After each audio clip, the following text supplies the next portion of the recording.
Sampurasun wargi-wargi Sunda sadayana tepang dangu deui sareng simkuring dina ieu channel. Ayeuna simkuring bade neraskeun hanca carita nyegik carios ieu karangan simkuring pribados. Mangganya wargi-wargi Sunda sadayana anu teu acan subscribe di subscribe heula nya channelna supados simkuring dina medar cariosna leuwih sumanget deui sareng tiasa midangkeun carios-carios anu mudah-mudahan tiasa ngahibur kaum dangu sadayana, khususna mah carios anu nuju dipedar ayeuna ku simkuring dina waktos ayeuna. Mangga supados teu nyangkolong kana waktos cuang kawitanan. Mak, kunaon mahudang udang ulah ninggalkeun sarta mak, udang mahudang. Waktu harita sarta terus-terusan ngegebi-gebikeun awak indungna anu kapiuhan kulantaran indung bapana ninggal dina kaayaan mata kreuwas sabab dikakaya ku bagong nepikeun ka beuteng indung bapana budal badil. Ujang geus ujang geus sadar deui mamaneh teh kaceda baluasna kulantaran kapan katingali meureun ku ujang oge kumaha kaayaan nini jeung aki hidup teh sabar-sabar ke heula ke urang sadarkeun deui ceuk hiji lalaki geuningan eta teh kokolot eta lembur. Bener ujang tiap ka dieu jeung bibi yap ulah dicengcerikan teuing ke oge sadar deui mah hidup mah. Harita hiji awewe nyarita kitu bari ngusapan sirah sarta. Atuh waktu harita sakabeh warga anu geus karumpul teh ngusahakeun ngabeberaha teh sarta jeung ngusahakeun supaya bisarmi teh sadar deui. Teu lila oge kulisik sanggeus sagala cara dilakukeun warga hayang supaya bisarmi sadar deui. Kulisik bisarmi teh ngulisik brai beunta matana teh ngan langsung nyegruk deui barang ngaleret kana kaayaan layon indung bapana anu masih keneh diruruban atawa ditutupan ku samping kebar. Gas nyai ulah cerik karunya ka bapa jeung mah hidup ayeuna mah urang urus karunya piraku kudu diantepkeun kieu bae da teu hade karunya urang urus urang kurebkeun ceuk kokot kampung. Waktu eta langsung nyarita kitu. Teu lila ti harita saurang jalma geuningan eta teh Mang Una anu geus ngagawekeun indung bapak bisarmi di kebona. Bibi ulah cerik ulah hariwang sagala biaya keur nguburkeun jeung sajabana mah kukuring jeung warga bakal di naon ngaranna teh ditakul ulah hariwang komo deui kuring da tanggung jawab sabab sini nih jeung si Aki teh keur gawe di kebon kuring ulah hariwangnya ulah hariwang cek Mang Una waktu eta rada ngabeberaha teh Bisarmi nya teu kumaha Mang hatur nuhun tapi anu nepikeun ka ayeuna can bisa narima teh kuring mah kunaon eta Bagong geuningan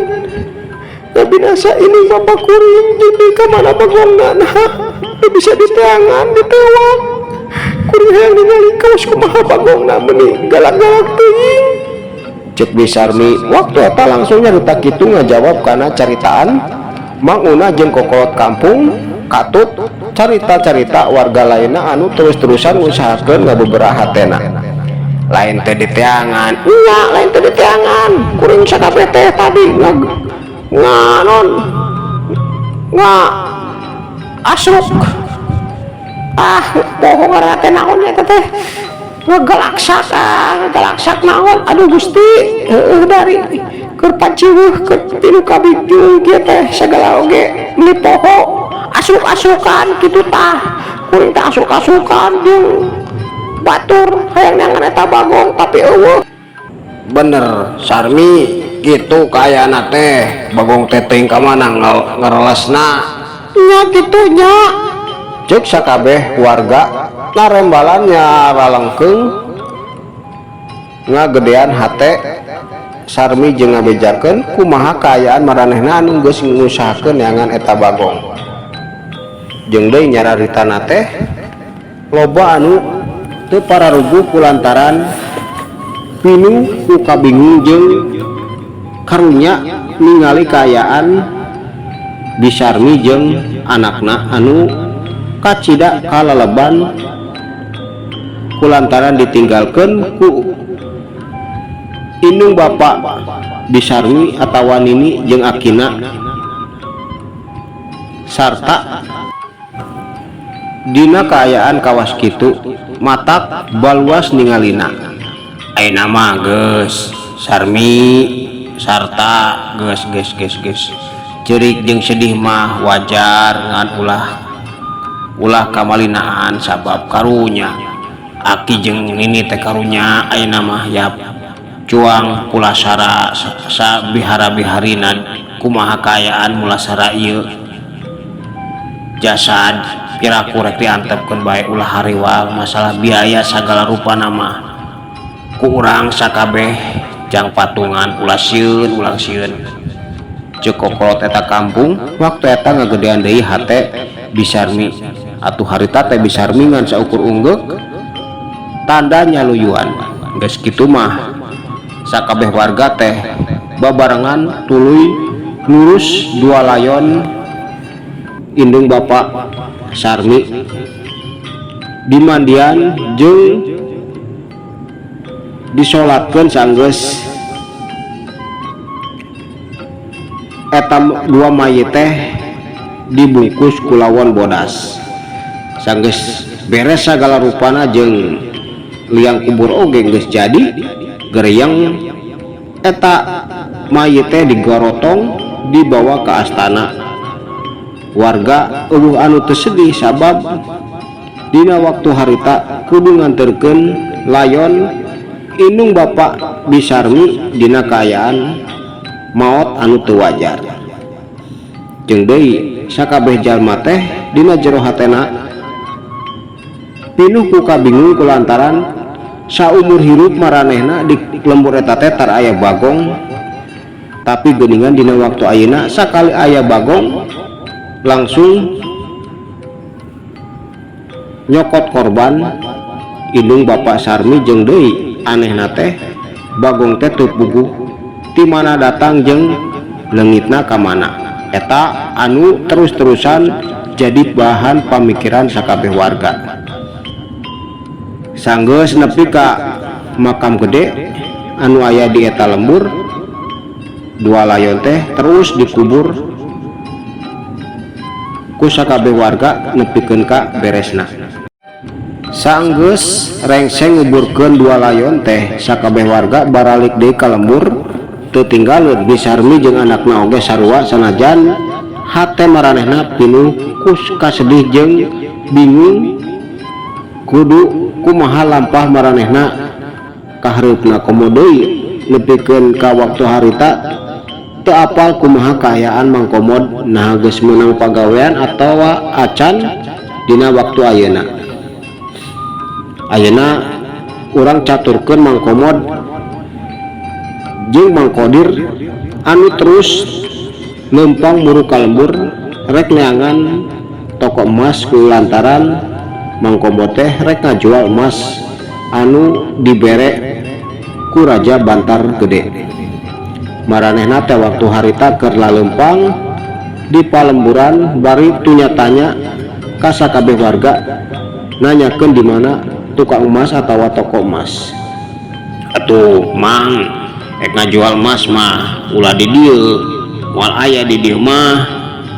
rek ngajual emas mah ka pasar bae atawa ka mana tah ka tempat-tempat rame pokona mah pasar lah geus pasti di pasar mah loba toko emas mah jika ditu di dieu mah moal aya Mang cek salah sahiji warga anu kabeneran papanggih jeung maranehna terus ditanya keayaan toko teh aya di mana nya atuh ari kitu mah hatur nuhun Pak hatur nuhun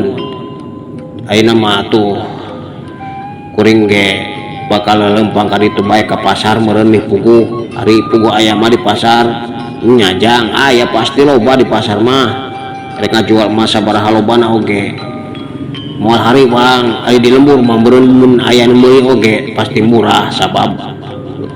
lain toko atawa lain tukang jual beli emas beda jeung di toko tukang jual beli emas mah aya turun naikna ari dibeli ku urang lembur mah jeung deui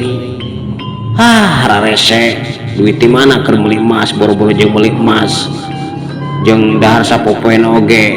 ripuh kuring mah teuing kita kali batur mah ceuk eta lalaki nyarita kitu bari sileutik sanggeus kitu mah Mang Komod jeung Mang Kodir teh lalempang deui muru ka pasar anu masih kene jauh kulantaran maranehna lempang teu naek kendaraan naon bae oge komo deui di lembur teh teu kawas di kota loba angkot eta kaayaan Mang Komod jeung Mang Kodir waktu harita. Aduh geuningan perjuangan urang teh teu gampang Kodir aya emas tetep kudu diperjuangkeun sabab urang teh lempang salengkah komo deui geus puguh ayeuna mah urang kudu neangan pasar coba geuningan pasar teh jauh teu dieu mah cenah lempang ge kan aya 5 jaman deui teu nanaon Kodir lamun ayeuna urang terus lempang mulu ka pasar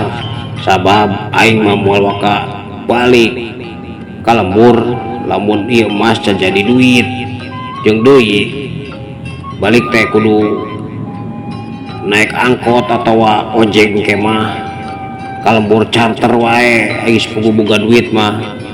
pan moal capek meureunan tapi wayahna ayeuna kudu merjuangkeun heula sabab urang teh kudu lempang kulantaran rek ojek ka mana jeba eueuh di dieu mah tukang ojek lagi sing aya oge da eueuh duitna moal bisa mayar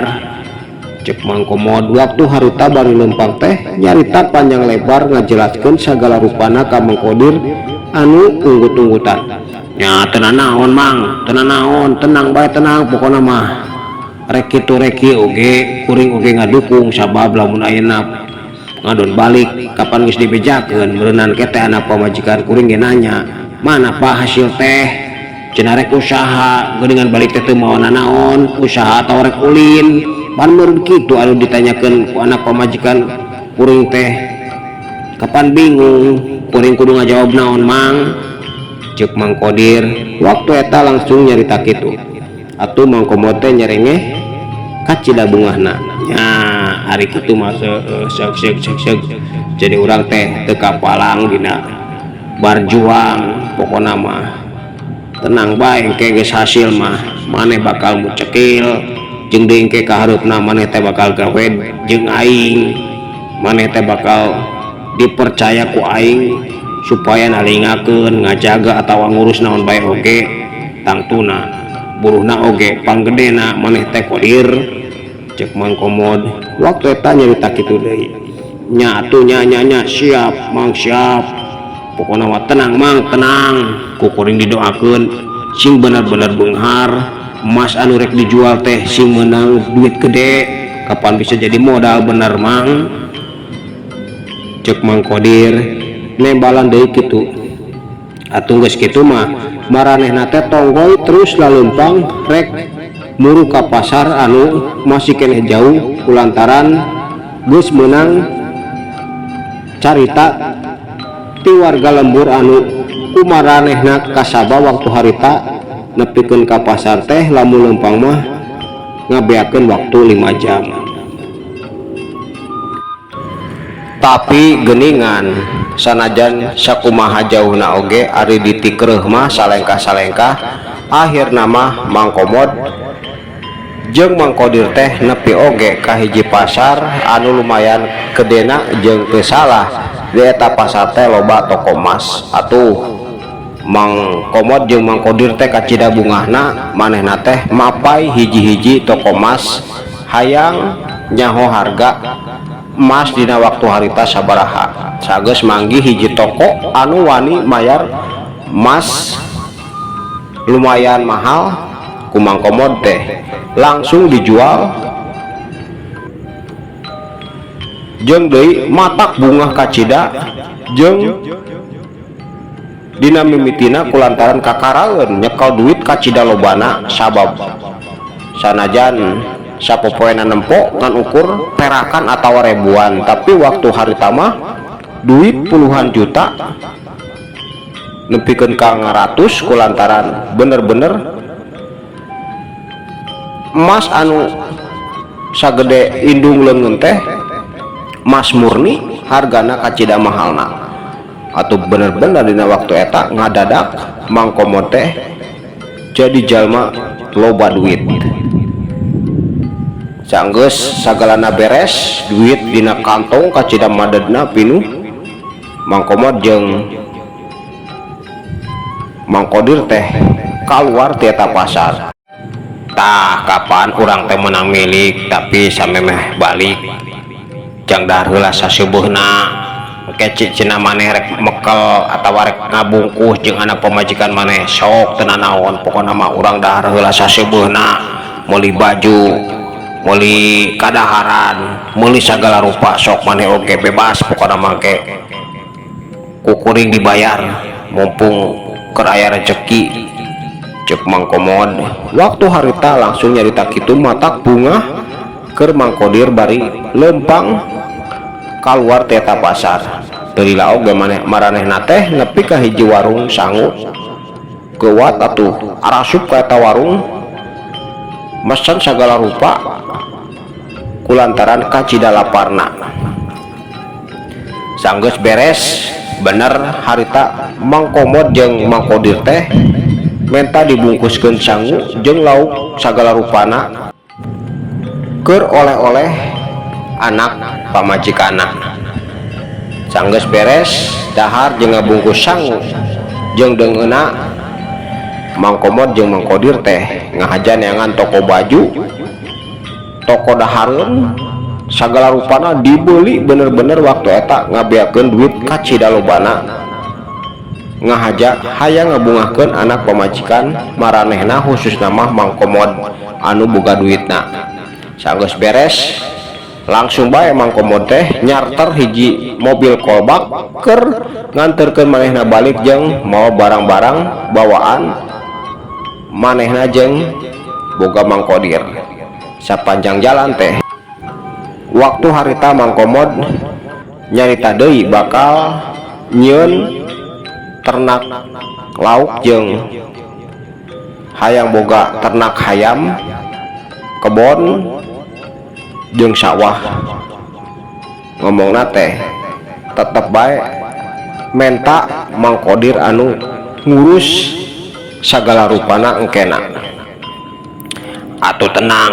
mang tenang pokoknya mah juragan aya nama juragan baenya nyebutna sabab geus katingali ti beunghareun mamang teh. Tenang juragan, tenang pokoknya mah beres. Nu penting mah kakuringna ulah pelit sabab kuring mah pagaweuna ge pagawe lain kapan hese capek teh jeung kuring sanajan ari kuring mah ngadon hees di leuweung teh ngadon hees lain neangan emas kuring mah gaplah da milik teteh sarua ari mamang mah hasil menangkeun emas kuring mah kieu tapi ulah hariwang pokona mah ulah hariwang sagala rupana mamang atawa juragan teh bisa mercayakeun ka kuring kena lain kitu mang juragan cek Mang Kodir waktu eta langsung nyarita kitu bari ngaheureyan Mang Komod anu terus-terusan nyebut juragan ka manehna. Alah maneh mah ulah nyebut juragan sagala biasa bae mun teu mamang nya akang kitu bae nya Kodir ulah pake juragan sagala aing teu ngeunang ngadengeuna ge lah mung aing mah mung disebut juragan cek Mang Komod waktu eta langsung nyarita kitu nya atuh akang lain nama akang amir ada pantes akang beres pona beres eta anu diobrolkeun ku maranehna duaan nempikeun ka datang ka lemur sagala dicaritakeun barang nepi ka hareupeun imah Mang Komod waktu eta maranehna teh langsung nurunkeun barang tina mobil ditendenan di hareupeun imah Mang Komod ngan kacida bingung na Mang Komod teh waktu eta imahna kaciri sepi pisan teu kawas biasana padahal mah waktu teh geus sore biasana mah sanajan disarmi kaleuweung bubur oge waktu jam sakitu mah geus pasti aya di imah tapi dina waktu eta masih kena sepi teu kadenge aya batuk-batukna acan eta anu ngadadak jadi pamikiran Mang Komod geuningan imah teh sepi imah aing mah Kodir nah kamananya si Sarmi jeung Sarta fotoge nutup rapat gitu biasa nama wayah kieu teh geus aya di imah piraku di leuweung keneh cek Mang Komod bari lempang muru kana panto terus ke ketrok sababaraha kali diketrokan jeung nyalukan anak pamajikana tapi can aya anu nembalan. Aduh sepi geuningan euy kamananya si Sarmi jeung Sarta teh oh kawas nama heueuh oh jalma di imah aing mah Kodir cek Mang Komod waktu harita nyarita kitu deui nya tuh ka mana tuh bingung buah aya kaperluan meureunnan Mang akang cek Mang Kodir waktu eta langsung lembaran kitu tapi keur kitu teh terojol aya hiji awewe nyampurkeun ka Mang Komod panjang umur jak Komod panjang umur aduh karunya teuing keneangan pamajikan jeung anaknya ujang teh moal aya di imah ina mah aya di imah inung bapana kulantaran mitoha ujang teh maot disungguk babi ujang. Harita awewe tengah tubuh teh langsung nyaritakeun sagala rupana padahal mah Mang Komod cananya nanaon oge kulantaran manehna mah teu nempo aya eta awewe nyampurkeun naon bibi mitoha kuring maot disunduk babi anu bener bibi di mana babi saha atau babi di mana atau piraku aya babi di lembur kan teu baheula oge tar aya babi di lembur urang mah cek Mang Komod waktu eta nanya kitu bangun ka cida ruasna Mang Kodir oge sanajan teu ngomong mun dicolohok matana teh molotot kawas anu rek bijil ku sabab ka cida ruasna waktosna ka bujeng Syekh cak urang katunkeun heula cariosna dugikeun ka dieu kumahanya kaayaan Mang Komod teh kahareupna komo deui dina waktu harita meunangkeun beja anu matak leuwas ngadenge mitohana maot disuruduk babi cag ayeuna urang cekapkeun heula dugikeun ka dieu cariosna insyaallah kapayuna kusim kuring diteraskeun deui sapunyana pegat simpai paturai patepang deui mangga permios.